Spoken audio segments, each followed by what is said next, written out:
Aceh Explore menampilkan halaqah dari Masjid Raya Baitur Rahman Banda Aceh. Subscribe, komen, like, dan share. Assalamualaikum warahmatullahi wabarakatuh. Alhamdulillahi rabbil alamin. Wassalatu wassalamu ala asyrafil anbiya'i wal mursalin, Sayyidina wa maulana Muhammad, Imamil mufassirin, Qaidil muhaddithin, Hujjatil fuqaha wa qudwatil awliya, wa ala alihi wa ashabihi at-tayyibin at-tahirin, wa ba'd. Ma'asyiral muslimin rahimakumullah. Pada subuh yang berbahagia ini, marilah dengan memuji Allah dan bersalawat kepada Nabi sallallahu alaihi wasallam dan sahabat sekalian, kita lanjutkan gambaran atau kajian kita terhadap kemukjizatan Al-Quran yang menjadi bukti kebenaran dari dakwah Nabi sallallahu alaihi wasallam. Jadi kisah awal dari kajian kita adalah tentang kalimat al-istifa. Itu pilihan Allah Subhanahu wa taala kepada manusia yang dijadikan sebagai nabi dan utusannya. Sehingga kemudian sosok yang menjadi nabi dan rasul ini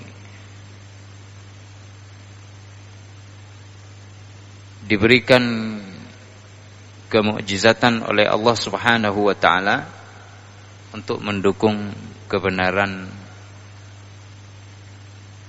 akan dakwahnya, akan kenabian dan kerasulannya. Nah, salah satu di antara sekian bentuk bukti kenabian ini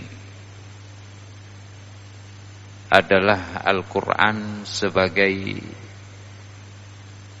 kitab yang penuh dengan kemukjizatan.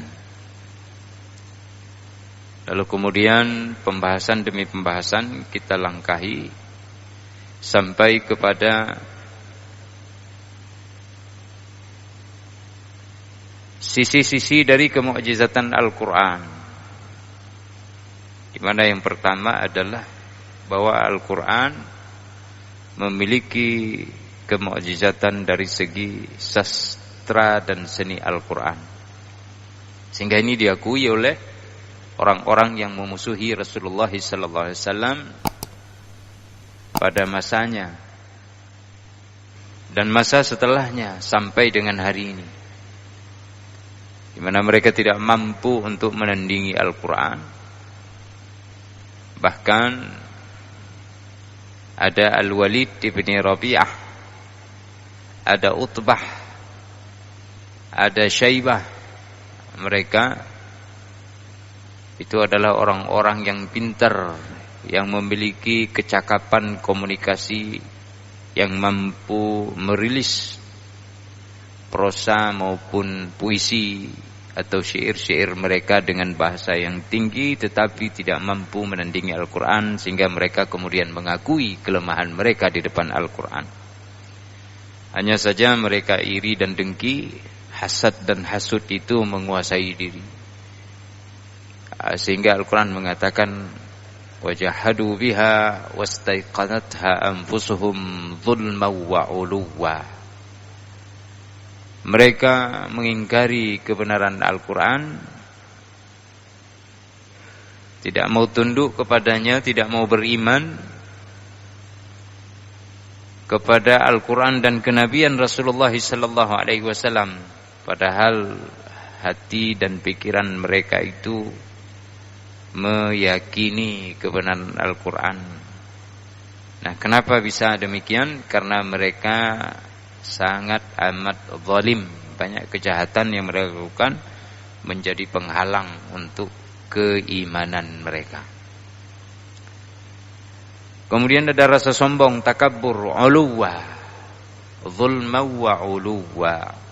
Nah, rasa sombong ini juga akan menjadi penghalang bagi seseorang untuk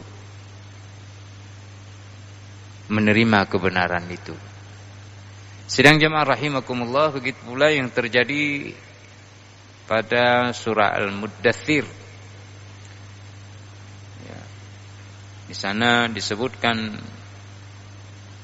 "Dzarni wa man khalaqtu wahida wa ja'altu lahu malan mamduda wa banina lahu syuhuda wa mahhattu lahu tamhida thumma yatma'u an azida." Nah, ini juga orang-orang yang meyakini kebenaran, di mana beliau jumpa dengan Abu Bakar, mendengar bacaan Al-Quran dari Abu Bakar, lalu dia simak Al-Quran itu, sehingga beliau katakan ini betul-betul yang dikatakan oleh Muhammad. Waktu itu mereka menyebut Ibnu Abi Kabsyah, sebutan terhadap Nabi Muhammad sallallahu alaihi wasallam, di mana Rasulullah dari kecil itu penyusuannya di Bani Sa'ad, ya, Halimatus Sa'diyah. Nah, Al-Harith suaminya itu dipanggil dengan Abu Kabsyah, jadi Ibnu Abi Kabsyah, nama Nabi sallallahu alaihi wasallam. Juga ada pendapat lain, nanti salah satu daripada kakek Rasulullah dari pihak ibunya itu adalah namanya dengan gelar Abu Kabsyah. Nah, sehingga dipanggillah Rasulullah dengan sebutan Ibnu Abi Kabsyah. Ama yaqulu Ibnu Abi Kabsyah. Apa yang dikatakan oleh Ibnu Abi Kabsyah? Maksudnya oleh Rasulullah. Yang ayat itu dibacakan oleh Abu Bakar. Itu adalah laisa bisihrin wala bil kuhuna, innama qaul, ya, atau kalam min kalamillahi. Ini adalah firman Allah. Lalu kemudian sahabat-sahabatnya berkata, itu kamu kena sihir dengan lisan Muhammad, dengan lisan Ibnu Abi Kabsyah. Maka oleh karenanya, kalau beliau bisa kena sihirnya, maka orang yang lain dari suku Quraisy itu lebih mudah lagi kena, karena ini orang hebat. Nah, maka datanglah Abu Jahal. Kata Abu Jahal, tidak apa-apa, biarkan dia urusan aku. Maka dia datanglah ke sana. Dia katakan, aku melihat kaummu berkumpul lalu membicarakan tentang derma mereka untuk dirimu. Dia kumpulkan uang sesen untuk disumbangkan kepada engkau. Kata beliau, mengapa harus disumbangkan kepada aku? Aku adalah orang yang paling banyak harta dan paling banyak pengikut dari kalangan orang Quraisy. Begini, mereka membicarakan bahwa engkau menjumpai Abu Bakar, meminta makanan dari rumahnya karena engkau malu ketahuan sama kami sudah jatuh miskin. Jadi kamu ke Abu Bakar meminta makanan. Makanya kami pikir engkau sudah menjadi miskin, maka mereka kumpulkan uang untuk kamu. Kata beliau, itu tidaklah mungkin, dan aku tidak akan pernah lagi datang ke rumah Abu Bakar, Umar dan lain-lainnya kalau mereka mengatakan demikian. Nah, jadi diciptakan sebuah kondisi, ada hoa, ya, ada lembaga, mau namakan apa lembaga itu hari ini terserah, yang lahir dadakan dari pikiran Abu Jahal, ya.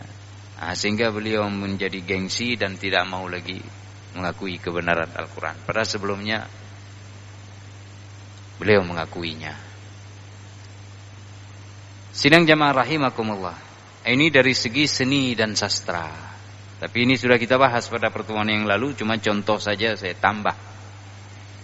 Supaya kita punya pembuktian dari hadis-hadis Nabi, dan ini diriwayatkan oleh Al-Imam Al-Bukhari. Sidang jamaah rahimakumullah, di antara para ulama mengatakan bahwa sisi kemukjizatan lainnya daripada Al-Quran adalah Al-Quran berbicara tentang masalah yang gaib. Maksud berbicara masalah yang gaib adalah masalah-masalah yang terjadi yang tidak ada jalan dari segi keilmuan manusia, di mana metodenya tidak akan menyampaikan kita kepada kebenaran informasi itu. Al-Quran memberitahukan kepada Muhammad tentang itu. Ada berita tentang masalah-masalah sejarah. Sejarah tempo dulu. Dan itu tidak perlu kita bicarakan secara detail di sini, karena Al-Quran sudah menyebutkan banyak sejarah. Sejarah Nabi Isa, sejarah Nabi Ibrahim, sejarah Ismail, sejarah Nuh alaihissalam, Adam alaihissalam. Ini sejarah masa lalu,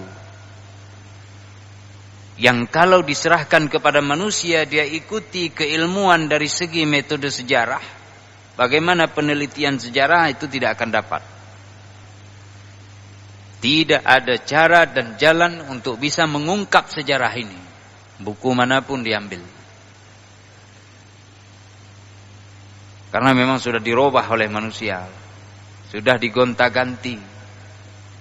Banyak usturah, legenda, banyak mitos yang berkembang di kalangan berbagai bangsa dan suku. Dan ada yang ditutupi sehingga kemudian hilang dalam pentas sejarah. Tidak lagi berita itu diungkapkan.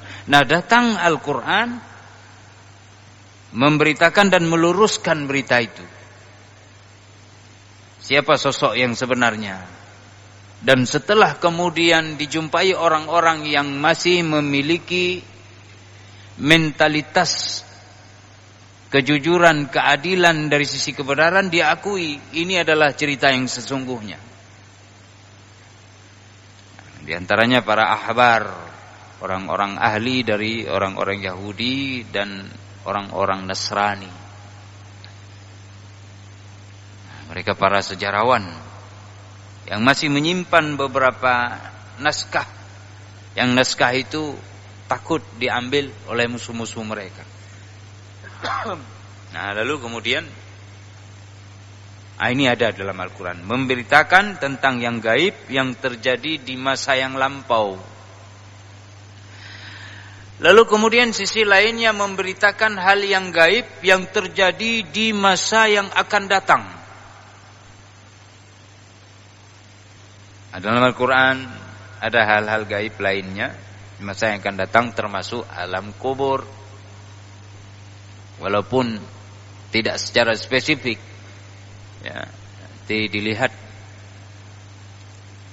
dalam pernyataan ulama, walanudhiqannahum minal adzabil adna dunal adzabil akbar la'allahum yarji'un.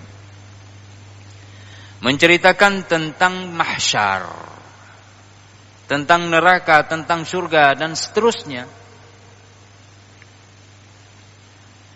Ini ada di dalam Al-Quran. Kita tidak akan sampai secara menerawang ke masa yang akan datang seperti yang disampaikan oleh Al-Quran. Nanti kita lihat ya bagaimana sebuah spekulasi yang ada pada manusia, tapi Al-Quran tidak membuat spekulasi. Dia menyatakan kebenaran. Ada di antara berita-berita gaib,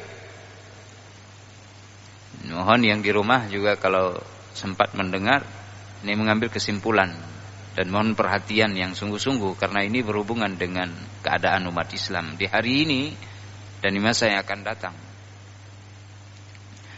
Al-Quran memberitakan sesuatu yang gaib, yang pasti, yang terjadi dalam waktu yang tidak lama. Itu Al-Quran beritakan. Mana contohnya? Surah Ar-Rum, surah ke-30 yang turun di Mekah. Hanya 1 tahun sebelum Nabi hijrah ke Al-Madinah Al-Munawwarah. Seputaran itu durasinya.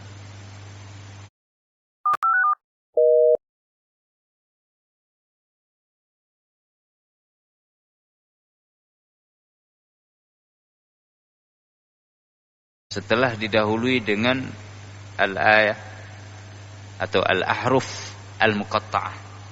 Alif lam mim ghulibatir rum.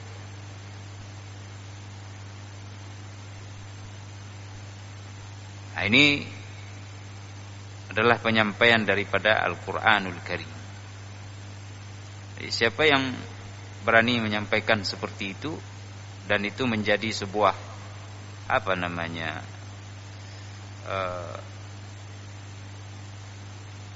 kalau kita benarkan spekulasi,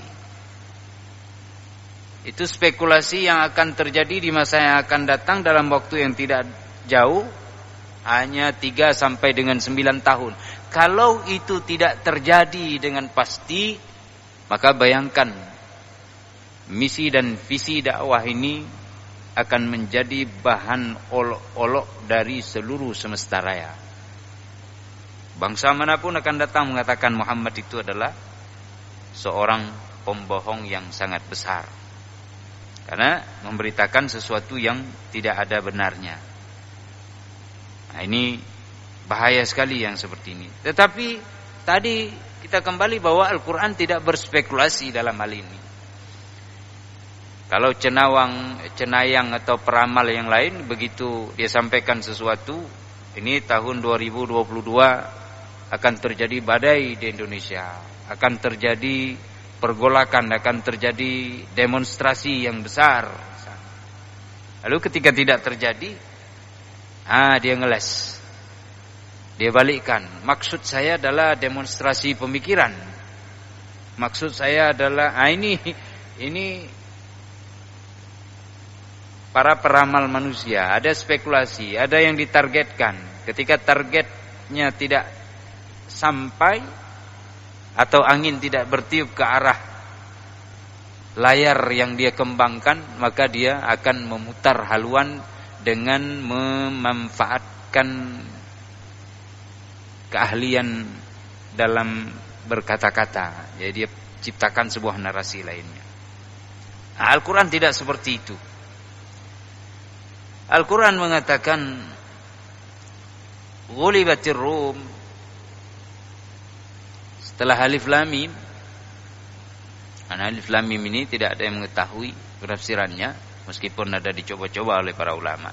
Kita sudah bahas ini, itu berhubungan dengan penulisan Al-Quran, kecuali dalam 4 surah, seperti surah Ar-Rum, kemudian juga surah Al-Ankabut, dan surah Maryam, dan surah Nun. Ini yang tidak berhubungan dengan langsung penulisan Al-Quran.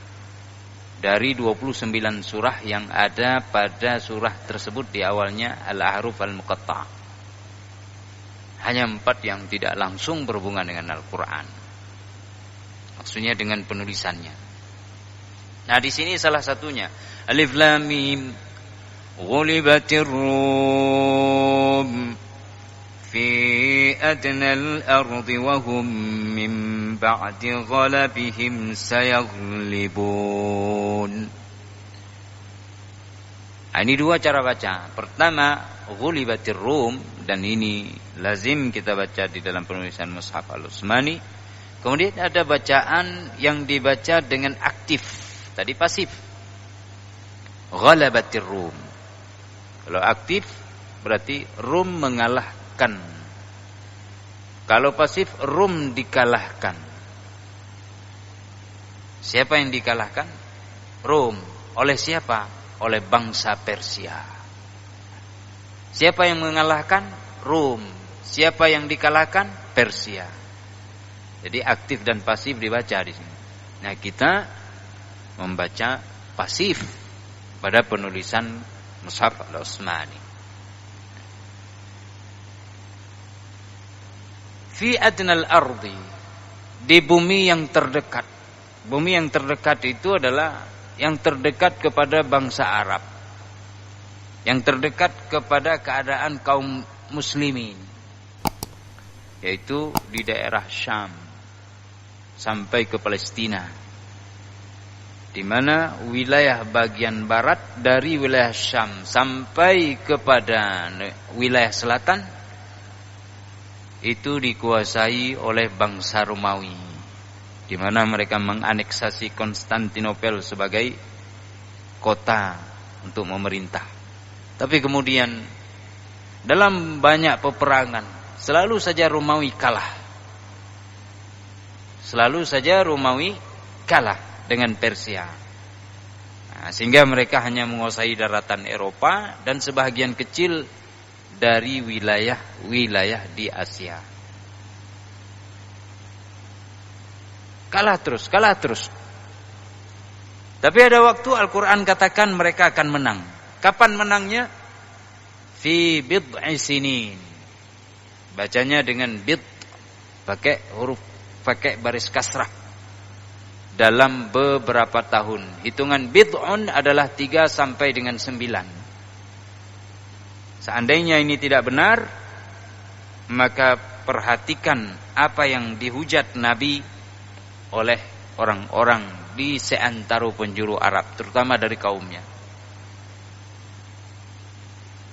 Nah, lalu kita bertanya jamaah rahimakumullah, apa hubungannya dakwah dengan bangsa Arab? Kok berbicara tentang 2 imperium besar? Begini hubungannya jamaah rahimakumullah dan pendengar di rumah. Orang-orang Islam yang mengikuti Rasulullah sallallahu alaihi wasallam baru sedikit. Mereka hidup di dalam ketakutan. Siang hari mereka dikuntit, dilecehkan. Kemanapun mereka pergi, mereka harus membawa pedang, mempersenjatai diri secara personal. Malam hari mereka tidak tidur dengan nyenyak, pikirannya terus dibuat dalam keadaan takut. Takut diserang oleh musuh. Karena itu telah terjadi terhadap sahabat dan anggota keluarga mereka. Ada yang dibakar hidup-hidup, ada yang dijemur, ada yang ditebas dengan pedang, ada yang dicolok sehingga tembus tubuhnya, bahkan kemaluannya. Dengan tombak mereka diazab. Mereka diludahi, itu hal biasa. Mereka dilecehkan. Sehingga ini menjadi shock terapi. Dan siapapun dalam keadaan demikian akan takut sebagai manusia biasa. Apalagi iman baru saja masuk ke dalam hati dan pikiran mereka. Sampai-sampai jamaah, para sahabat Rasulullah itu tidur dengan menggunakan pedang sebagai bantal. Dia letakkan di bawah kepalanya, di atas dadanya. Seandainya musuh datang menyerang di tengah malam buta, antara aku bisa membalas serangan mereka, menebas, atau aku yang ditebas sebagai syuhada. Mereka ketakutan sampai dengan tingkat itu. Bisa dibayangkan bagaimana mereka tidur di malam hari, bagaimana tentang anak-anak mereka. Seorang ayah bisa tidur, anak-anak berada di bawah ancaman kematian, siksa yang mengerikan. Mereka bertanya kepada Rasulullah sallallahu alaihi wasallam, "Wahai Rasulullah, sampai kapan kita akan seperti ini? Kapankah kita akan berjalan dengan meletakkan pedang-pedang kita?" Nah, ini pada satu sisi begini kisahnya. Pada sisi orang-orang kafir, mereka yaitu orang-orang kafir musyrik, itu senang ketika orang-orang Persia mendapatkan kemenangan, karena orang Persia itu adalah orang Majusi, orang Zoroaster, orang penyembah api dan penyembah berhala, sama dengan orang musyrik Mekah. Mereka loyalnya kepada orang Persia. Sementara orang-orang Romawi itu adalah Nasrani, agama yang turunkan dari langit, atau Islam, yang kemudian pengikut Isa Al-Masih dinamakan dengan orang-orang yang menolong Allah dan Rasulnya, menolong Nabi Isa, maka nama yang selanjutnya menjadi nisbah Nasrani. Nah, orang-orang musyrik kafir Mekah mengatakan, lihatlah pertempuran antara Persia dengan Romawi. Selalu saja Romawi yang dikatakan sebagai penganut agama langit itu kalah, dan kami akan menghancurkan kalian, hai pengikut Muhammad, sebagaimana Persia menghancurkan Romawi. Ini ancamannya. Sahabat ketakutan, kapan kita dihancurkan? Sehingga mereka tidur dengan pedang seperti tadi. Dan mereka bertanya kepada Rasulullah, kapan keamanan itu akan ada? Kapan kita harus letakkan pedang ini? Tidak nyaman tidur dengan pedang seperti ini. Maka turunlah ayat ini, yaitu surah Ar-Rum, di mana disebutkan ghulibatir Rum, ya, atau alif lam mim, ghulibatir Rum fi adnal ardi wa hum min ba'di ghalabihim sayaghlibun fi bid'i sinin fayawma idzi yafrahul mu'minun lillahil amru min qablu wa min ba'du. Ya. Ini Allah katakan bahwa bangsa Romawi akan dikalahkan, tapi kemudian dalam beberapa waktu masa yang akan datang, dari 3 sampai dengan 10, Romawi akan mampu mengalahkan kembali Persia. Itu kalau dibaca pasif. Tapi kalau dibaca bangsa Romawi mengalahkan Persia, dan pada beberapa tahun yang akan datang mereka wahum sayughlabun, mereka akan dikalahkan. Siapa yang mengalahkan Romawi beberapa tahun yang akan datang? Yaitu umat Islam. Fayawma idzi yafrahul mu'minun binasrillah yansuru man yasha wa huwal azizur rahim. Allah akan kuasai Konstantinopel itu atau bangsa Rum itu untuk umat Islam.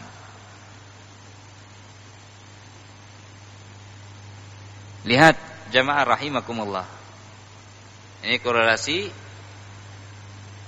bahwa Al-Quran menyampaikan sesuatu di masa yang akan datang yang tidak begitu lama akan terjadi. Kalau seandainya itu tidak terjadi, maka kemana muka Nabi akan dibawa? Kemana umat Islam akan mengalih? Mereka akan berpaling. Tidak benar ini. Karena dari bid'in itu 3 sampai dengan 9 tahun.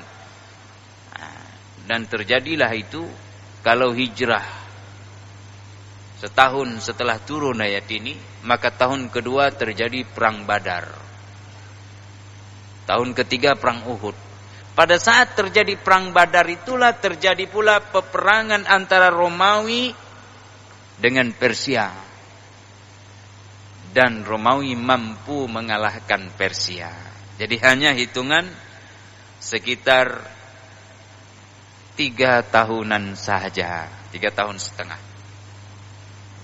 Sementara ada sebahagian ahli sejarawan mengatakan itu terjadi pada tahun Hudaybiyah, berarti hanya 6,5 atau 7 tahun setelah berita Al-Quran.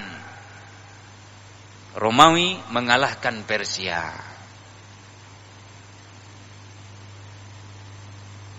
Kita lihat dalam fakta sekarang. Yang sangat mengkhawatirkan adalah bagaimana Rasulullah berani menantang keadaan seperti ini, kalau itu bukan dari Allah Subhanahu wa taala. Umat Islam tidak ada personil. Yang ikut menjadi sebagai orang-orang yang beriman adalah kaum wanita yang lemah. Banyak di antara mereka golongan orang-orang yang dikuasai atau budak. Mereka tak punya kekuatan secara yuridis, tak punya kekuatan secara de facto. Lalu berani mengatakan tentang bangsa yang besar yang akan dikalahkan oleh pasukan ini. Kalau kita membaca dengan aktif, Rom mengalahkan Persia, tapi nanti Rom akan dikalahkan oleh orang-orang yang beriman. Sampai berita ke Rom, sampai berita ke sekitarnya, orang berdagang sana kemari, mereka akan mengalahkan kalian dalam. Ini ancaman ini. Dari kecil sudah harus dihancurkan, dipencet kepalanya. Tidak ada kekuatan. Tapi Allah katakan lillahil amru min qablu wa min ba'd. Punya Allah. Nah, jadi di sini jamaah rahimakumullah, selain Al-Qur'an menjadi bukti tentang kebenaran dakwah Nabi, juga di sini menjadi penyejuk dan penawar bagi umat Islam di bumi manapun dia berpijak. Bila ada umat Islam yang merasa dia dizalimi, Allah akan perhatikan mereka. Kekuatan yang tidak mereka miliki. Tidak ada kekuatan senjata, tidak ada, orang-orangnya lemah. Tapi terus dizalimi. Adakah kita harus takut? Allah akan balikkan fakta. Setiap kezaliman tidak akan pernah mendapat kesuksesan. Umat Islam janji. Wa'adallah, janji Allah subhanahu wa ta'ala, dan Allah tidak akan memungkiri janjinya. Siapapun di belahan bumi manapun. Oh, ini umat Islam tidak can lagi ini. Habis dikebiri kita, dilecehkan, dibuat berita-berita kita yang menyakitkan hati lalu dipiralkan. Ada saja dibuat kita berpikiran terus. Sehingga tidak bisa tidur malam hari. Jangan gelisah. Allah sudah janjikan. Apa yang harus kita lakukan? Berpegang terus di jalan Allah, didik keluarga sebagaimana para sahabat tetap kokoh pada pendiriannya. Yakin dengan janji Allah. Bahkan di dalam ayat yang lain disebutkan fa'fu wasfahu hatta ya'tiyallahu bi amrih. Berikan maaf. Anggap saja itu tidak ada. Toleransi, bersabar, sehingga Allah datangkan apa yang Allah inginkan. Faqimus shalah wa atuz zakah. Jaga kesalehan secara vertikal. Jaga pula kesalehan secara horizontal. Salat terus dirikan, kemudian zakat tunaikan. Ada saudara-saudara yang tidak makan, bagi makan. Di pasar jangan gelembungkan harga dengan alasan harga sudah inflasi. Padahal itu tidak terjadi. Buah yang kita jual di pasar, kita beli satu keranjang misalnya adalah 1 juta. Lalu kita pisah sendiri yang besar dengan yang kecil. Yang besar kita katakan syukur, lalu kita naikkan harga sembarangan. Sambari kita berdusta mengatakan ini modalnya lebih besar daripada yang tadi. Padahal sama.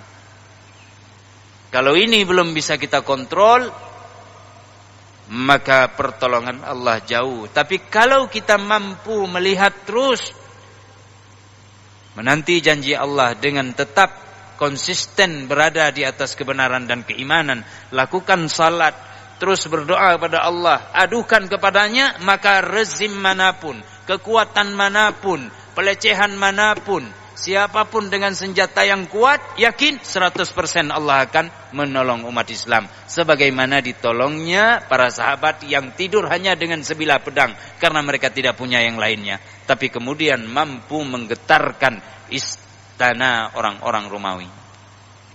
Dalam perang Mu'tah mereka sudah ketakutan, lari terbirit-birit. Masih hidup Rasulullah, perang terakhir.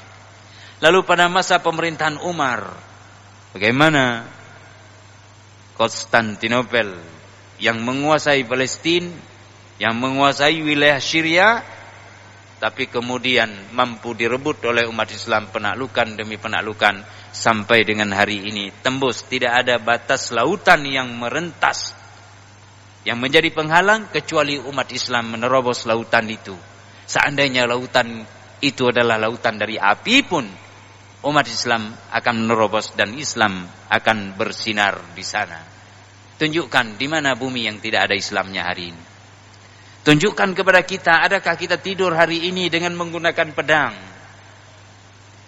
Mungkin sebahagian kecil di Myanmar. Insya Allah Allah akan bantu mereka kalau kita juga ikut membantu mereka. Kita sendiri tidur, kita sendiri makan, kita tidak busung lapar hari ini. Bersyukur atas itu semua dan berharap terus yang terbaik dari Allah Subhanahu wa taala. Jadi Al-Qur'an memberitakan kepada hal-hal yang gaib, yang hal-hal itu tidak mampu dicapai oleh manusia dalam penelitian mereka, dan tidak ada jalan serta metode untuk mengarah ke sana. Namun Al-Quran kembali menjadi bukti kebenaran dari Nabi Sallallahu Alaihi Wasallam sebagai Rasul dan utusan Allah. Saya kira ini saja pada subuh yang berbahagia ini. Pada pertemuan yang akan datang kita akan membicarakan tentang kemukjizatan dari sisi yang lainnya. Demikian, subhanakallahumma wa bihamdika asyhadu an la ilaha illa anta astaghfiruka wa atubu ilaik. Wassalamualaikum warahmatullahi wabarakatuh.